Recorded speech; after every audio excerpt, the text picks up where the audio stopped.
नमस्कार,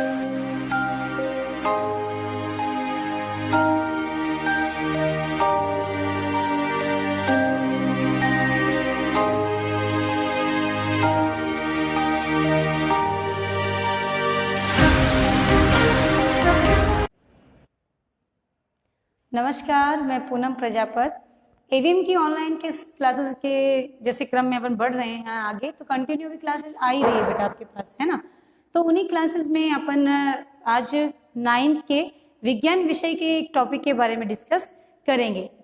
आपने 9th के बच्चों से यही है कि वो भी घर बैठ के भी स्टडी करना शुरू कर दें बेटा, क्योंकि आपको प्रमोट तो कर दिया गया है। तो प्रमोट करने के बाद ऐसा नहीं कि अपन बस ये हो गया कि अपन अपने आप स्कूलें खुलेगी तब अपन पढ़ना शुरू करें, ऐसा नहीं है। तो क्लासेस रेगुलर लेना चाहिए, ऑनलाइन क्लास लो और जो चीज समझ में नहीं आती है वो भी पूछो, ठीक है। तो क्लासेस लेते वक्त आपने देखा होगा कि आपके घर तक ऑनलाइन क्लासेस पहुंचाई जा रही है, तो उसमें ही आपने साइंस के एक चैप्टर तो आपने डिस्कस कर लिया था, है ना। एक चैप्टर डिस्कस करने के बाद में आज अपन उसी का एक अगला चैप्टर डिस्कस करेंगे। आप सबको मालूम ही होगा वैसे तो कि आपका सिलेबस थोड़ा चेंज हो गया है, राइट, है ना। जो आरबीएसई बोर्ड था वो अब एनसीईआरटी बोर्ड में कन्वर्ट हो चुका है बेटा। तो उसमें जो नई बुक्स आई है उसमें थोड़ा चेंज कर दिया गया है, यानी जो पहला चैप्टर था आपका उसके 2 टुकड़े कर दिए गए हैं और दूसरा चैप्टर अलग हो गया है। अब तीसरा चैप्टर आपका अलग है। आज मैं आपको चैप्टर 3 जो आपका 3rd चैप्टर है उसी के बारे में कुछ जनरल सा टॉपिक समझा रही हूँ। वैसे तो मैंने जो पीछे वीडियो लास्ट आपको दिया था उसके अंदर कुछ तत्वों के नाम बताए गए थे बेटा, कि किस प्रकार से इन्हें याद करना है और इनके नाम क्या है। तो मैंने 20 तत्वों को लिखा था, फिर उनके नाम भी लिखे थे और उनके बारे में आपको बताया था और कहा था कि ये आप याद करेंगे ताकि आपका चैप्टर थोड़ा सा इजी हो जाए। उसी में ही आज अपन देखते हैं कि वही चैप्टर है आपका 3rd चैप्टर, जिसका नाम क्या है बेटा, प्रकरण में लिखा हुआ है परमाणु व अणु। तो परमाणु व अणु जो आपका चैप्टर है वो विज्ञान की बुक का जो एनसीईआरटी की न्यू बुक लॉन्च हुई है उसके अंदर 3rd चैप्टर है। उस चैप्टर में अपन क्या पढ़ेंगे, पूरा चैप्टर जो है वो आपका वो क्या है, तो थोड़ा सा मैं बता देती हूँ।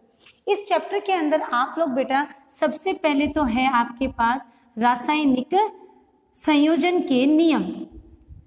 रासायनिक संयोजन के नियम ध्यान करेंगे।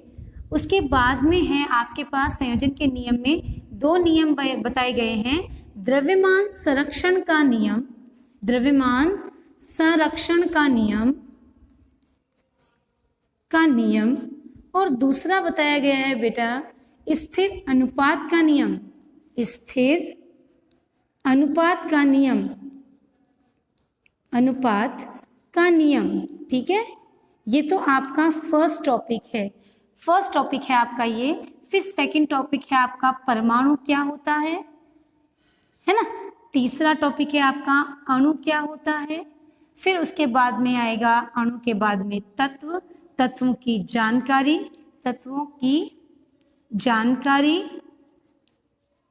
उनके नाम, तत्वों के नाम। फिर चौथा है रासायनिक सूत्र। इस प्रकार से अपने को पूरा चैप्टर डिस्कस करना है। तो शायद आपको कनेक्ट हो गया होगा, हो सकता है किसी बच्चे के पास बुक अवेलेबल नहीं हो, इसीलिए मैं थोड़ा सा आपको हिंट कर रही हूँ पहले से ही, ताकि आप उन चीजों को समझ सकें। तो ऐसा ही आप इसको स्क्रीनशॉट ले लेंगे ताकि आपको पता रहे कि मैं अब कौन सा टॉपिक पढ़ाने वाली हूँ। तो सबसे पहले अपन कौन सा टॉपिक पढ़ेंगे, रासायनिक संयोजन के नियम। तो रासायनिक संयोजन के नियम जब आप पढ़ते हैं तो उससे पहले कुछ चीजें अपने को जनरल पता होनी चाहिए। पहले तो पता होनी चाहिए कि रासायनिक नाम मतलब क्या है, फिर संयोजन मतलब क्या, फिर नियम मतलब क्या। यानी शब्दों का यदि अर्थ आए तो वो टॉपिक अपने आप समझ आ जाता है। तो परमाणु व अणु क्या होते हैं, ये मैंने एक वीडियो पहले आपको बताया गया है कि परमाणु क्या है। कोई भी सूक्ष्मतम कण है बेटा, फिर भी मैं एक बार थोड़ा सा हिंट कर देती हूँ। कोई भी सूक्ष्मतम कण जो क्या होता है, परमाणु कहलाता है ना। अब इस परमाणु में प्रत्येक जो कण है वो कण क्या है, परमाणु इसलिए कहा गया कि इसका और अधिक विभाजन संभव नहीं है। अब इसका और विभाजन करना संभव नहीं, यानी और विभाजित नहीं हो सकता है, क्या कहलाता है? परमाणु। अब परमाणु की बात करें तो परमाणु में तत्व भी आ गए और तत्व के बाद में अपने पास क्या आ जाते हैं बेटा? अणु भी आ जाते हैं। तो परमाणु में तत्व और तत्वों में अणु दोनों कंडीशन हो जाती है। तत्व जो होते हैं अपन देखते हैं कि अपने पास जैसे हाइड्रोजन है, राइट, हाइड्रोजन के बाद में अपन देखते हैं सोडियम है, ये सब तत्व है, पोटेशियम है, राइट।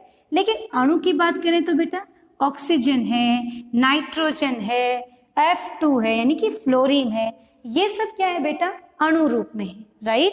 तो जब अणु रूप में परमाणु हो तो क्या होगा और तत्व रूप में हो तो क्या होगा? तत्वों के रूप में हम देखते तो हैं कि आवर्त सारणी जो होती है विज्ञान के अंदर तत्वों को एक व्यवस्थित क्रम में बेटा अरेंज किया गया है, जिसको एक नाम दिया गया है, क्या? आवर्त सारणी। यानी एक सारणी के अंदर कुछ तत्वों को क्रमबद्ध रूप से व्यवस्थित किया गया है, उन्हें अपन कहते हैं आवर्त सारणी। उस आवर्त सारणी में सभी तत्वों को बताया गया है। तत्व क्या है? वे होते हैं जिनका क्या नहीं होता है? स्वतंत्र अवस्था में क्या नहीं है? स्वतंत्र अवस्था में वो प्रकृति में संभव नहीं है, यानी वो रह नहीं सकते हैं, तो उन्हें अपन क्या कहते हैं? परमाणु का वह अंश जो प्रकृति में स्वतंत्र अवस्था में संभव नहीं है, वो एक प्रकार का तत्व है। तत्व ही क्या बन जाते हैं? जब अणु बन जाते हैं तो ये अणु क्या हो जाते हैं बेटा? प्रकृति में स्वतंत्र अवस्था में उपस्थित हो जाते हैं। इसलिए इसको अपन क्या कहते हैं? परमाणु से तत्व और तत्वों से अणु का फॉर्मेशन किया जा सकता है। अब अपने पास जो तत्व है बेटा, वो तत्व आपस में किस प्रकार से जुड़ते हैं? जब जुड़ते हैं तो उस समय उनका जो द्रव्यमान होता है, उनका जो परमाणु भार होता है, वो किस प्रकार से बदलता है या फिर नहीं बदलता है। तो थोड़ा सा डिस्कशन करेंगे अपन कि यहाँ पर अपन जो रासायनिक नियम पढ़ेंगे, रासायनिक संयोजन के नियम, उनको किस प्रकार समझा जा सकता है। तो आपका टॉपिक क्या है यहाँ का? रासायनिक संयोजन के नियम। संयोजन के नियम पहला टॉपिक है। मैंने सबसे पहले ही जब वीडियो स्टार्ट हुआ था उसी में आपको बता दिया था कि रासायनिक संयोजन के नियम कितने प्रकार के बताएं? 2। अब रासायनिक संयोजन मतलब क्या? रासायनिक मतलब क्या? कोई भी 2 पदार्थ आपके होंगे, या अपन इसको तत्व भी कह सकते हैं। 2 तत्व जब आपस में मिलेंगे बेटा तो एक नया यौगिक बनाते हैं, राइट। जब ये यौगिक बनाएंगे तो ये क्या होगा? बिल्कुल अलग प्रकार का होगा, यानी ये अभिकारक जब अभिक्रिया करते हैं तो इनसे जो उत्पाद बनता है वो बिल्कुल अलग प्रकार का होता है। यानी कि तत्व जो यहाँ पर है वो जो उत्पाद बनेगा वो बिल्कुल क्या होगा? नया उत्पाद होगा। अर्थात इनकी और इनके व्यवहार में क्या हो गया? परिवर्तन। इनके संगठन में क्या हो गया? परिवर्तन। तो ये क्या है आपका? इसका संगठन और इसका संगठन क्या हो जाता है? बदल जाता है, यानी वो बराबर नहीं है। संगठन क्या हो जाते हैं? बदल जाते हैं। तो इस प्रकार जो अपन काम करते हैं उसे क्या बोलते हैं? रासायनिक अभिक्रियाएं। और संयोजन मतलब जब ये तत्व आपस में जुड़ते हैं तो उनका संयोजन। और नियम मतलब कोई भी ऐसा रूल जो सबकर काम करता है, कभी भी किसी अदर एलिमेंट पे बदलता नहीं है। कोई भी नियम होता है, नियम उसे हम तभी कहते हैं जो सब पर लागू किया जाता है। जो बात सब पर लागू की गई वो क्या हो जाते हैं? नियम हो जाते हैं। तो रासायनिक संयोजन में तत्व जो आपस में जुड़ते हैं तो उनके जुड़ने का क्रम कैसा होता है, जुड़ने के बाद उनके जो नए उत्पाद बनते हैं वो कैसे होते हैं। तो पहला नियम क्या दिया गया बेटा? द्रव्यमान संरक्षण का नियम। पहला नियम क्या है बेटा आपका? द्रव्यमान संरक्षण का नियम। पहला नियम द्रव्यमान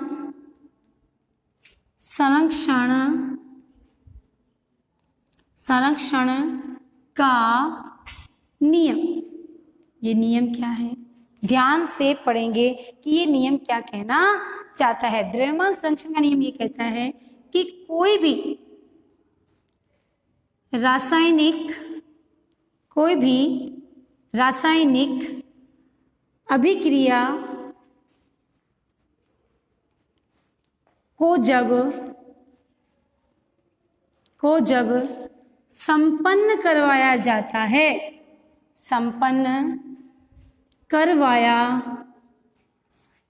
है,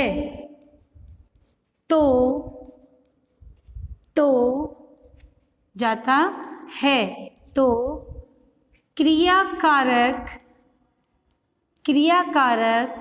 व उत्पाद का द्रव्यमान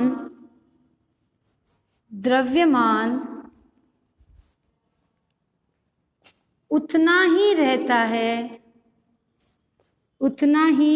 है जितना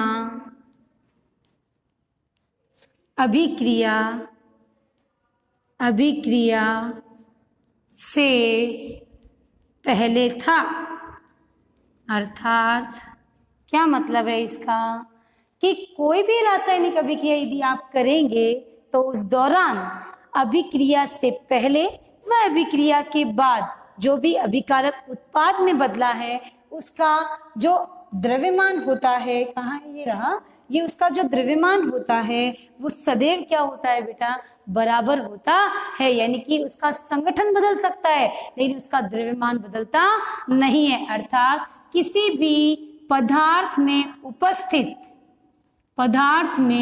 उपस्थित द्रव्य की मात्रा हमेशा क्या होती है, बराबर होती है, उसे बदला नहीं जा सकता। केवल बदलता है क्या है, भार। किसी भी वस्तु का भार तो बदल सकता है लेकिन उसका द्रव्यमान नहीं बदल सकता है। इसलिए कहते हैं कि द्रव्यमान संरक्षण का नियम क्या होता है कि किसी भी रासायनिक अभिक्रिया में उपस्थित अभिकारक व उत्पाद का द्रव्यमान सदैव संरक्षित यानी कि स्थिर रहता है, वो कभी बदलता नहीं है, चाहे आप उसे किसी भी माध्यम से प्राप्त करें। ये क्या है आपका द्रव्यमान संरक्षण का नियम। इन शॉर्ट बोलूं तो द्रव्यमान को ना तो उत्पन्न किया जा सकता है ना ही कभी नष्ट किया जा सकता है, केवल और केवल एक रूप से दूसरे रूप में क्या किया जा सकता है बेटा, बदला जा सकता है। जैसे मैं इसे आपको एक एग्जांपल से समझाती हूँ, C+O2 =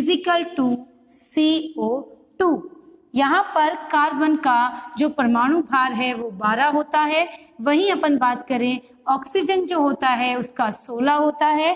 कार्बन यहाँ पर भी 12 + 2 × 16, तो बेटा 12 + 32 44, यहाँ पर भी 12 + 32 44। देखो आप यहाँ पर कार्बन ठोस अवस्था में था, ऑक्सीजन गैस है, CO2 एक गैस है, इनका संगठन तो बदल गया। जहां पर ठोस और गैस था वहां पर केवल आपके पास क्या बचा है, गैस। तो यहाँ पर ये दोनों क्या हो जाते हैं, संगठन तो बदल जाता है लेकिन द्रव्यमान जो है वो बदलता नहीं है। ये सिद्ध करता है, ये द्रव्यमान, ये जो वैल्यू आपको मैंने बताई है, ये एग्जाम्पल ये बात सिद्ध करता है कि कोई भी रासायनिक अभिक्रिया को किसी भी माध्यम से यदि आप संपन्न करवाएं तो उसमें द्रव्यमान सदैव स्थिर रहता है। तो ये था आपके रासायनिक संयोजन का पहला नियम। अब दूसरा नियम जो है वो है आपके स्थिर अनुपात का नियम। अपन रासायनिक संयोजन के नियम में पहला जो नियम लिखा है इसको आप देख लें, स्क्रीनशॉट ले लें ताकि आप इसका नोट्स बना सकें। फिर अपन डिस्कस करते हैं दूसरे नियम के बारे में जो क्या है आपके स्थिर अनुपात का नियम। दूसरा नियम क्या है बेटा, स्थिर अनुपात का नियम। आप देख रहे हैं स्थिर मतलब कोई भी अपन मान उसका देखें तो किसी भी अवस्था में देखें तो वो हमेशा उसका अनुपात क्या रहता है, स्थिर रहता है। तो स्थिर अनुपात का नियम क्या कहता है, देखेंगे सब। स्थिर अनुपात का नियम, स्थिर अनुपात का नियम ये कहता है कि कोई भी रासायनिक अभिक्रिया में भाग लेने वाले तत्व जब परस्पर संयोजित होते हैं तो उनका अनुपात सदैव स्थिर रहता है, चाहे फिर उसे किसी भी माध्यम से प्राप्त क्यों न किया जाए। अभी आपको एक एग्जाम्पल से समझाऊंगी। लाइक पानी, आपका जल, नदी का भी जल है, समुद्र का भी जल है, और अपन अपने घर में जो कुंड है, कुई है, उन सब में भी जो उपस्थित है वो जल ही है। पानी को आप किसी भी माध्यम से प्राप्त कर सकते हैं, लेकिन उसका संगठन सदैव क्या होता है, स्थिर होता है। जैसे कि जल क्या है, H2O, सही है। इसे आप किसी भी माध्यम से प्राप्त कर सकते हैं, कुएं से भी ला सकते हैं तो भी इसका फॉर्मूला H2O ही होगा। नदी का जल है तो भी उसका फॉर्मूला क्या होगा, H2O ही होगा। तालाब का जल है तो भी क्या होगा बेटा, वो फॉर्मूला H2O ही होगा। अर्थात यदि हाइड्रोजन और इसका अनुपात देखें तो 2:16 बराबर हम क्या लिख सकते हैं, 1:8। H2O का अनुपात सदैव स्थिर होता है। क्या होता है, जल का अनुपात 1:8 के रूप में हाइड्रोजन व ऑक्सीजन आपस में जुड़कर क्या बनाते हैं बेटा, जल का एक मॉलिक्यूल तैयार करते हैं। इसीलिए अपन किसी भी नियम पर देखें तो अपन ये देखते हैं कि हमेशा जल का जो मान है, अनुपात है, वो सदैव क्या रहता है, स्थिर रहता है। इसलिए इस नियम को क्या नाम दिया, स्थिर अनुपात का नियम। इस प्रकार आप इस नियम को भी देख सकते हैं। इस नियम को भी स्क्रीनशॉट ले लें, एग्जाम्पल को भी उतार लें ताकि आपको समझ में आ जाए। ये दोनों नियम आपके पूरे हो चुके हैं। उसके बाद इस नियम में आप देख सकते हैं CO2 को भी C+O2, CO+O2 ऐसे करके भी हर तरीके से जो आपको गैस CO2 प्राप्त होगी उसका संगठन जो है वो सदैव क्या रहता है बेटा, स्थिर ही रहता है। तो ये दो नियम हैं, अच्छे से आप इनको पढ़ेंगे, अच्छे से इनके नोट्स बनाएंगे ताकि आपको ये चीज समझ में आ जाए। Thank you.